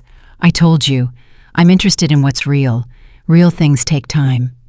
She felt something open in her chest that had been closed for so long she had forgotten it was a door. 2 years, she said again. "Worth every day," he said. And he kissed her for the first time, not with the urgency of someone who had been waiting too long and could no longer contain it. With the deliberateness of a man who knew exactly what he was doing and had decided to do it well. She did not think about Ryan Mitchell once. The pasta burned slightly. Neither of them cared. Ryan, however, was not finished. That was the thing about people who are used to being chosen. When they stop being chosen, they do not always accept it gracefully. Ryan had cycled through denial and grief and anger in the months since October, and he had arrived by March at something that looked less like acceptance and more like strategy. He reached out to one of Claire's colleagues, not someone close to her, someone peripheral, a woman named Sandra, who had been in the same professional circle for 2 years, but had never been more than a passing acquaintance. Ryan had apparently found her through a mutual connection had suggested coffee, and had spent the better part of an hour asking questions about Claire's new role, about Vittorio Holdings, about Adrian. Sandra, to her credit, had said very little. But she had mentioned it to Claire the following Monday morning in the way that colleagues mention things they think the other person should know about carefully and without drama. "He asked a lot of questions," Sandra said. "About you, about the company." Claire was still. "What kind of questions?" "About your responsibilities, whether you'd actually earned the role, or whether it was his words, not mine, a relationship appointment." Sandra looked uncomfortable. "I told him I wasn't in a position to comment on internal decisions." "Thank you," Claire said. "He seemed frustrated," Sandra said, "like he was looking for something specific and not finding it." "What was he looking for?" "I think," Sandra said carefully, "he was looking for someone to agree with him, to confirm the version of events that makes him the person who was wronged." Claire thought about that for the rest of the morning. She thought about it while she reviewed a vendor contract. She thought about it during a call with the technology team lead. She thought about it while she was eating lunch at her desk, half a sandwich and a coffee going cold, the way lunches happened when things were moving fast. And what she concluded was this: Ryan was not dangerous. He was not a threat in any real sense. He was a man who had lost something he had not valued until it was gone, and who was now doing the painful and ungraceful work of trying to retroactively justify why he had lost it. He needed the version where she had not actually been worth what Adrian thought she was. He needed it because the alternative that she had always been exactly that, and he had simply failed to see it was a kind of loss he was not ready to carry. She understood it. She did not excuse it, but she understood it. She told Adrian that evening. He listened without interrupting. When she finished, he said, "Do you want me to handle it?" "No," she said. "Are you certain?" "I'm certain," she said. "He's not doing anything actionable. He's just struggling, and handling it would make it larger than it is." Adrian was quiet for a moment. "You're more generous than I would be," he said. "I know," she said. "That's not a criticism of you." "I didn't take it as one." He paused. "But I want you to tell me if it escalates." "I will. Not to manage it for you," he said, "because I want to know what's happening with you. All of it." She looked at him. "I know the difference," she said softly. "I know you do," he said. It did not escalate. What Ryan did instead, in the way that people do when they have run out of external targets, was turn inward. Diana called Claire again in late March, and this time the call was different in tone, less of a warning, more of a report. "He's seeing someone," Diana said. "It's new, very early, but I think he's finally starting to actually move on." "Good," Claire said. "You mean that—" "Completely," Claire said. "I never wanted him to be miserable, Diana. I wanted him to stop treating me like a convenience. Those are different things." Diana was quiet for a second. "You know what you are, Claire Bennett," she said. "What The kind of person who makes everyone around you want to be better, Diana said, including the people who didn't deserve you. Claire felt that land somewhere soft. Thank you, she said. Tell Vittorio I said he'd better not mess it up. I'll pass that along, Claire said. She did not pass it along, but she smiled about it for the rest of the afternoon. April brought the first board meeting since Claire's appointment. Vittorio Holdings had 12 board members. Of the 12, 9 were men who had known Adrian for a decade or more and who had opinions quiet, careful, never directly stated, about the relationship between the company's principal and his senior vice president. The remaining 3 were women, one of whom, a woman named Elaine Marsh, who had been on the board for 7 years and who was famous in Chicago financial circles for asking exactly the questions that everyone else in the room was too polite or too strategic to ask directly. Elaine asked the question at the end of the second hour. The board had just finished reviewing the technology infrastructure projections. Claire's division, Claire's numbers, a presentation that she had delivered with the precision of someone who had been preparing for exactly this kind of scrutiny and had decided to meet it by being irrefutably excellent. The numbers were strong. The strategy was clear. The questions had been answered with a directness and depth of knowledge that left very little room for doubt. And then Elaine Marsh set her pen down and said, "Ms. Bennett, I want to ask you something directly, and I hope you'll take it in the spirit in which it's intended." The room shifted, not dramatically, just the way rooms shift when something real is about to be said. "Of course," Claire said.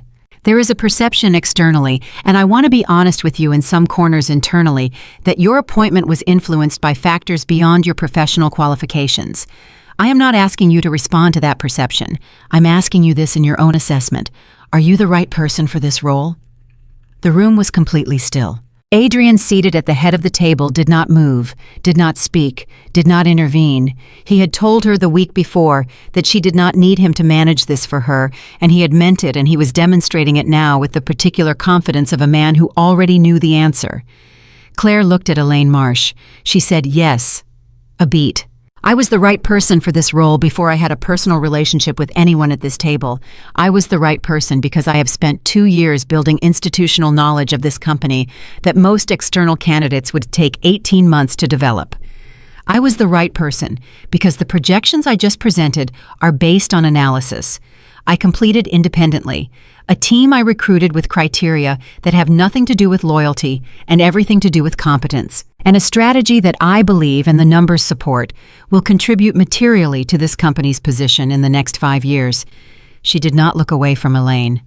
"The perception you're describing is a problem of optics, not substance, and my response to optics problems is to let the substance speak. It usually does." Bah! Elaine Marsh looked at her for a long moment. Then she said, "That is exactly the answer I was hoping for." And she picked up her pen. The meeting moved on. Afterward, in the corridor, Gregory Harlow fell into step beside Claire. "You know what I've been doing for 17 years, he said. "Working for Adrian," she said. "Watching people perform under pressure," he said. "Politicians, CEOs, men who had everything and men who had nothing. Women who had to be twice as good to be considered half as credible." He glanced at her. "You are without question the most composed person I have ever watched handle a room." "Elaine was fair," Claire said. "Elaine was a test," Gregory said. "She knew what you were before she asked the question. She wanted to see how you answered it." He paused. "You passed." Claire thought about that. "Was it Adrian's idea?" she asked. The question, Gregory's expression, did not change. "No," he said, but he knew it was coming. Gregory was quiet for one carefully measured beat. "He prepared for every possible scenario," he said, "as he always does. And he said nothing. He let me handle it." "Yes," Gregory said. She thought about the version of that Adrian knowing what was coming and choosing to trust her with it, completely, choosing not to insert himself, choosing to demonstrate in the most tangible way available to him that he believed she was capable without his intervention. Not because he didn't care, because he did. "Gregory," she said. "Yes." "He's a very good man," she said. Gregory considered this with the gravity of someone who had been thinking about it for 17 years. "Yes," he said simply, "he is." The weeks that followed moved with the particular quality of time that is both full and fast. Claire's division was generating results that exceeded the initial projections. Her team had cohered around her with the loyalty that forms naturally when people feel led rather than managed. She was by every measurable metric exactly what she had told Elaine Marsh she was, and she was happy. That was the thing she was most unprepared for. Not the success which she had worked for and had some basis for anticipating, but the happiness, the specific, grounded, uncomplicated quality of a life that fit, work that challenged her without diminishing her, a relationship that added to who she was rather than requiring her to subtract from it. A sense for the first time in her adult life of having arrived somewhere that was actually her destination rather than a waiting room for something better. She called her mother every Sunday. She cooked dinner on Friday nights. She stopped letting her coffee go cold. Small things, unremarkable in isolation, but together assembled over the weeks of March and April, they formed the portrait of a woman who was no longer bracing for impact, who had stopped the low-grade preparation for loss that had been her operating state for longer than she wanted to admit. She was present, fully, genuinely present. And Ryan Mitchell, who had spent months nursing the belief that she would eventually come back, or that something would surface to discredit what she had built, or that the narrative would shift in a direction that validated his version of events, was slowly and painfully learning the particular lesson that is available only to people who have lost something by undervaluing it, that there is no alternate timeline, no replay, no version of events where the outcome is different unless the choices are different. He had made his choices. In October at a restaurant table with a wine glass and a practiced speech, and now in April he was living with them.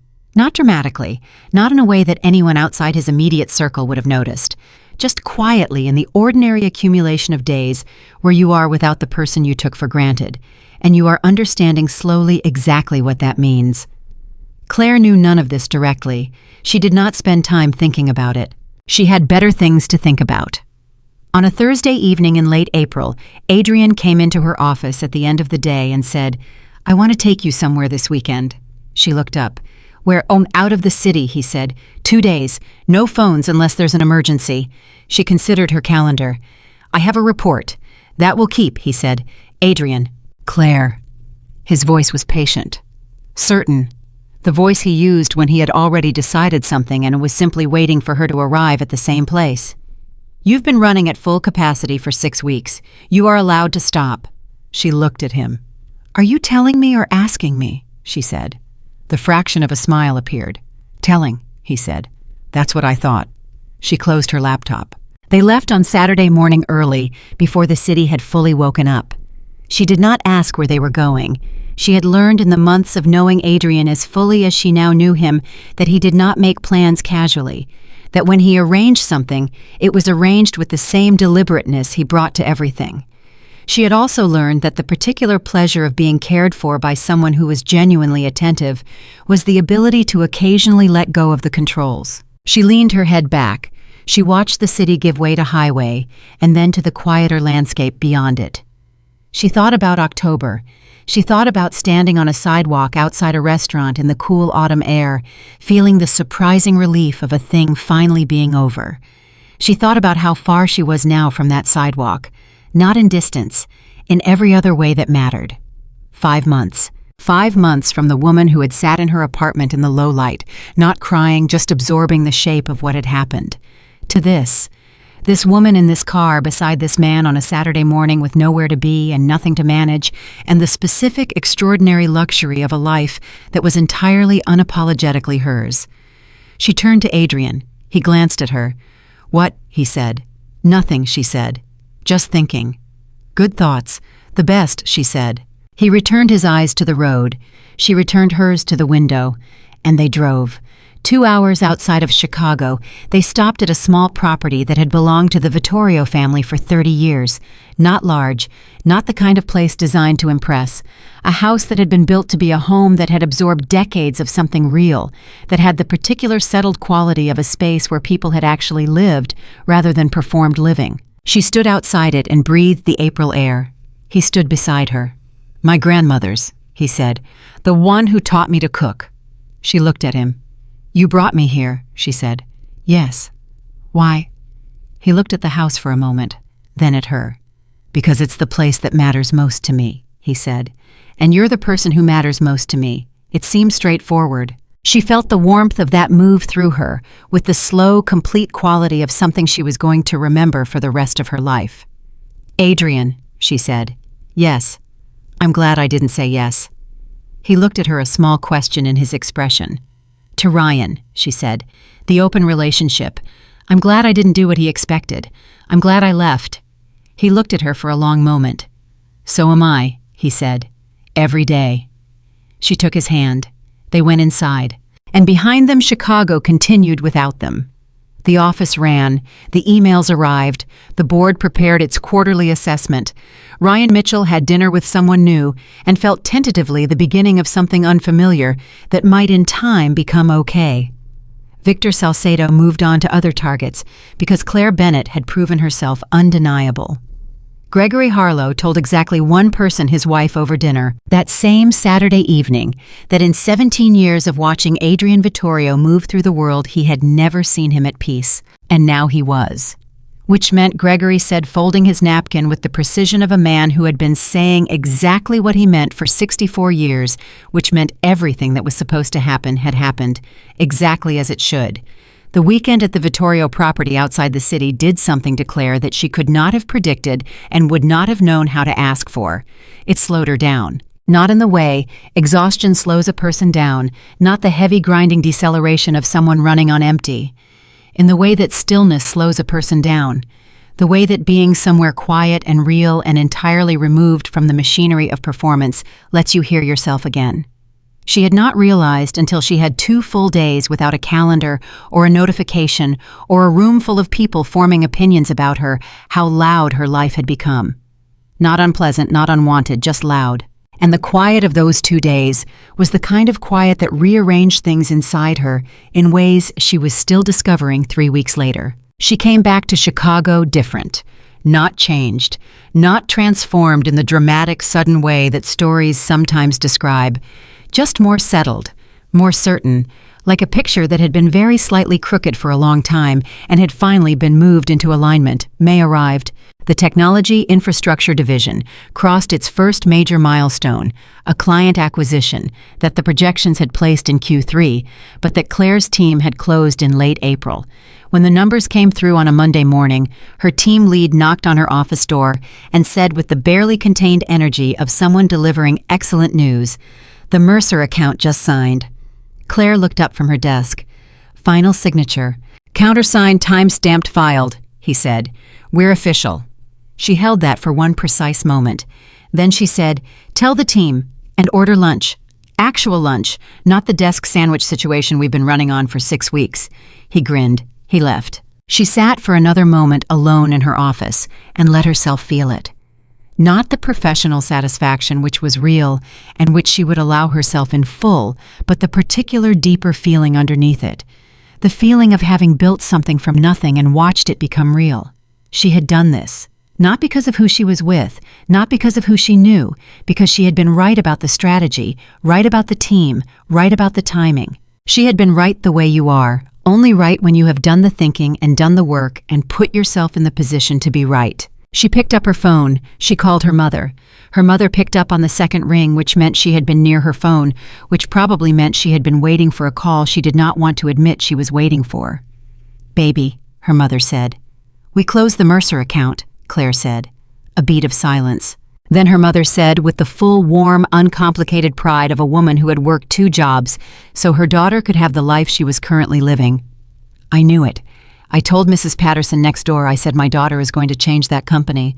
I said it." Claire laughed. "You told Mrs. Patterson. I tell Mrs. Patterson everything. She keeps my secrets." "Mom," Mrs. Patterson told the entire block about my prom dress situation. "That was different. That dress deserved to be discussed." Claire laughed again, and it was the real kind, the unguarded kind, the kind that felt like something being released rather than something being performed. They talked for 20 minutes. Her mother asked about Adrian the way she always asked now, carefully, not wanting to push, but with the particular quality of a parent who is genuinely rooting for something and trying not to interfere with it by wanting it too much. "He's good," Claire said. "Just good." "He's wonderful," Claire said. "He's the most present person I've ever known. He pays attention to everything. He tells me the truth even when it's not what I want to hear. He cooks. He cooks? He cooks well." Her mother made a sound that communicated without words that this was the most important information she had received in months. "Claire," her mother said. "Yeah, don't mess it up." Claire laughed so hard she had to set the phone down for a moment. When she picked it back up, her mother was laughing too. "I'm not planning to," Claire said. "Good," her mother said. "Good. Now go celebrate with your team. You can call me later." She did. She ordered lunch for the whole floor. She sat with her team in the conference room and listened to them talk about the account, about what they had done, write about what they would do differently, about what came next. She listened with the specific attention of a leader who understands that the people doing the work are the people who know the most about the work, and that the most important thing you can do in a room like that is make sure everyone knows their voice counts. They stayed 2 hours past the end of the workday. Adrian found her afterward returning to her office to get her coat. "Mercer," he said. "Mercer," she confirmed. "Ahead of schedule." 11 weeks ahead, she said. He looked at her with the expression she had learned to read as his version of openly delighted, which on most people would have been a broad grin, but on Adrian Vittorio was a particular quality of stillness combined with the warmth in his eyes that she had been collecting since December. "I'm not surprised," he said. "I know," she said, "but it's still nice to hear." He tilted his head slightly. "You're right," he said. "It is. You did something significant today, Claire. I want you to hear that clearly." She held his gaze. "I hear it," she said, and she did. That was the difference, she thought, between now and before. Before, when someone acknowledged what she had done, she would absorb it with one part of herself and doubt it with another. She would take the compliment and simultaneously run a quiet internal audit of whether it was fully deserved, whether she had actually earned it, whether the person saying it was saying it because it was true, or because they wanted something, or because they were being kind in the imprecise way that people are kind when they're not paying close attention. She did not do that now. She heard it. She believed it. Because she had done the work. Because she knew the details of the work. Because she had sat in rooms where people had tried to diminish what she had built, and she had answered them with clarity and precision and the unambiguous evidence of results. She was done auditing herself against other people's uncertainty. She put on her coat. They went home. June arrived. And with June came something Claire had not seen coming, which was, she would later think, exactly what it should have been. The things that matter most have a way of arriving not on the schedule you build for them, but in the unscheduled moment when you are simply living your life and not watching for anything in particular. It was a Sunday. She and Adrian were at his apartment. She was at the kitchen table with a book she had been meaning to read for 4 months and had finally opened. He was somewhere in the other room doing something work-adjacent that she had gently suggested might wait until Monday, and that he had agreed might wait until Monday, and that he was doing anyway, because he was Adrian Vittorio. And the idea of a full day without something productive was a concept he understood intellectually and practiced rarely. She was 3 chapters into the book. She heard him come into the room. She did not look up immediately. He pulled out the chair across from her. He sat down. She looked up. He had nothing in his hands, no document, no phone. He was just sitting there looking at her with the full weight of his attention in the way he looked at things that mattered to him. She set the book down. "What?" she said.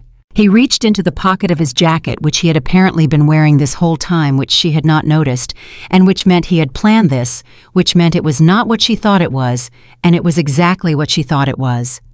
He set a small box on the table between them. She looked at it. She looked at him. She said, "Adrian." "Yes," he said. "Is that—" "Yes," he said. She stared at the box. Her heart was doing something so loud and so complete that she was surprised it was not audible. "You didn't plan some elaborate thing," she said. "No restaurant, no big moment. Would you have wanted that?" She thought about it for a genuine moment. "No," she said. "I know," he said. "You want real. You have always wanted real. Every single piece of evidence available to me about who you are points to a woman who would rather have honest and simple over elaborate and performed." He opened the box. She looked at what was inside. She pressed her lips together. She was not going to cry in a way that involved losing composure. She had decided this approximately 3 seconds ago, and she intended to hold to it. "It was my grandmother's," he said. "The one who taught me to cook. The one who told my father the truth and was thanked for it. She looked at him. "You're sure?" she said. Not a question. A statement shaped like one. The kind you make when you already know the answer and need to hear the person say it. "I have been sure," he said, "since the morning you walked into my office, and I realized that the most organized calendar I had ever seen was the least interesting thing about you," she breathed. "Adrian Vittorio," she said. "Claire Bennett," he said. "Yes," she said. He did not make a production of it. He took the ring from the box. He took her hand. He put it on her finger. He held her hand for a moment, just held it. She looked at it. She looked at him. "You waited 2 years," she said. "I would have waited longer," he said. "I know," she said. "That's why I said yes." She stood up. She came around the table. She sat beside him. He put his arm around her. She leaned into his shoulder. And they sat there in the quiet of a Sunday morning in his apartment, in the life that had been building toward this moment since an October anniversary dinner that had broken something open rather than simply breaking it.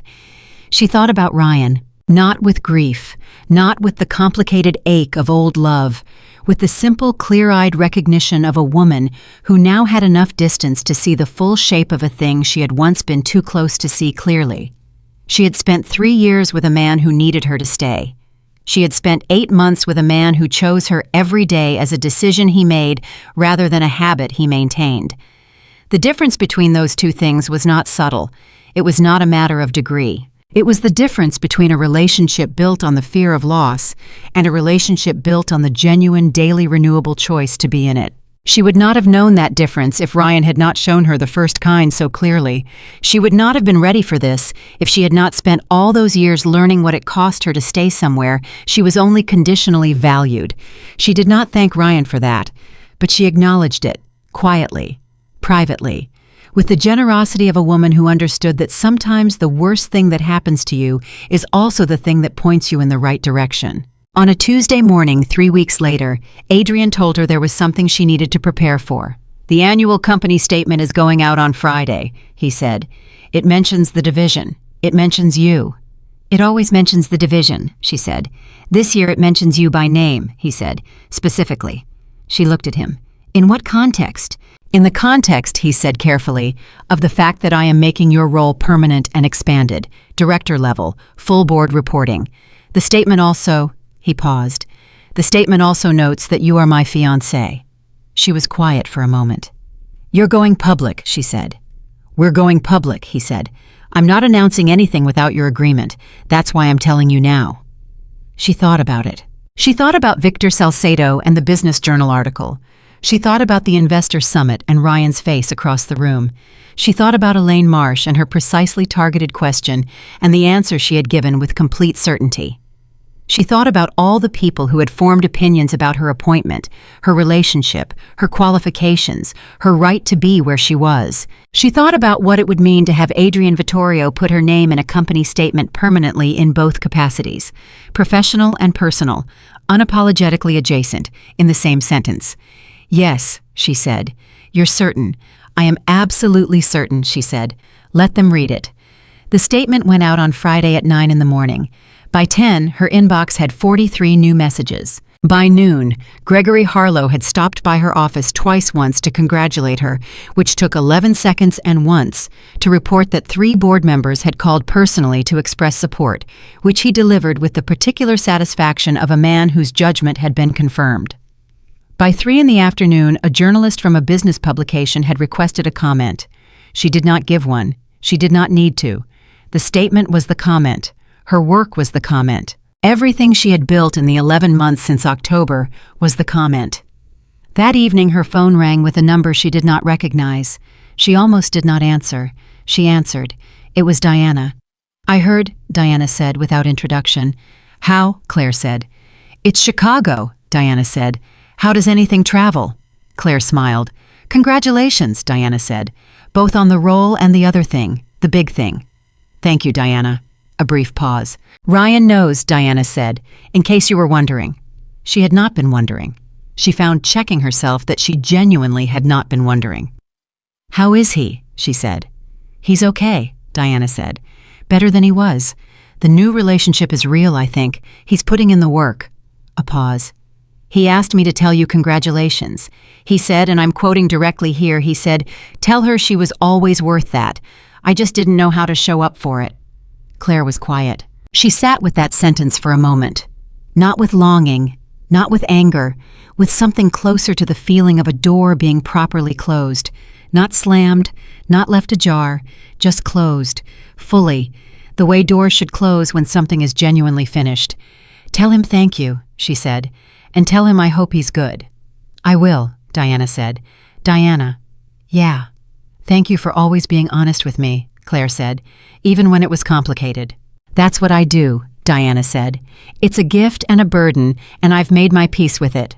Claire laughed. They said goodbye. She set the phone down. She looked at her hand, at the ring that had belonged to a formidable woman who told the truth and was thanked for it. She thought about that woman, someone she had never met, who had cooked a man into someone worth loving, who had held a name that carried weight, and had made sure the person who inherited that name understood what weight was actually for. She thought about her own mother, who had worked 2 jobs and never complained, and had raised a daughter who understood that absence was information, and that you could choose what to do with information. She thought about all the women in the chain of women who had come before this moment, imperfect, real human women who had made choices and paid costs and handed something forward that Claire was only now at this precise point in her life fully able to receive. She was the inheritor of all of that love and difficulty and resilience and refusal to be made small. She sat with that for a long time.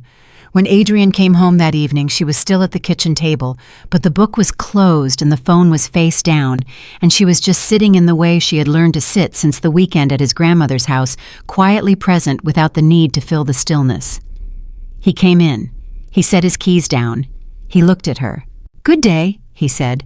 "Very good," she said. "Come sit with me." He sat. They looked at each other across the table. The response to the statement was largely positive, he said. "I know," she said. "There will be some who continue to have opinions." "There always will be," she said. "I've decided I'm not spending energy on them." "No, they are not the point," she said. "The point is the work. The work is excellent. The rest is noise." He looked at her with the full warmth of that contained, precise expression she had been collecting since December. "You've changed," he said. "Yes," she said. "Not changed," he corrected himself. "You've arrived." She thought about that word. Arrived. That was exactly right. She had arrived, not at a destination someone else had chosen for her, not at the end of someone else's story, at herself. The full, uncompromised, unedited version of the woman who had always been inside, the woman who spent 3 years waiting for a man who did not see her. "Adrian," she said. "Yes, I want to visit her grave," she said. "Your grandmother, when you're ready to take me." He was very still for a moment. "Why?" he said quietly. "Because I'm wearing her ring," she said, "and because I want her to know that it went to the right person." He looked at her for a long time. Then he stood up. He came around the table. He pulled her to her feet. He held her face in both hands the way he had done the night she told him she loved him over a pan of slightly burning pasta. He said, "She would have loved you." "I know," she said. "Terrifyingly certain of yourself," he said. "I learned it late," she said. "But I learned it." He kissed her. And the woman who had once sat in a low-lit apartment, feeling of all things relieved, the woman who had stood on a sidewalk in October with her heart broken and her dignity intact, the woman who had been patiently, invisibly, courageously becoming herself for longer than anyone had known to notice, that woman was no longer waiting for anyone to choose her. She had chosen herself, and everything else, the ring, the role, the man who had paid attention since before she knew she was being seen, everything else was simply the world catching up to a decision she had already made. Ryan Mitchell had believed she would never leave. He was wrong, and she had not left for Adrian Vittorio. She had left for herself. Adrian had simply been there, patient and certain, and unwilling to look away when she finally arrived at the person she had always been. That was the whole story, and it was in every way that mattered exactly the story she had earned.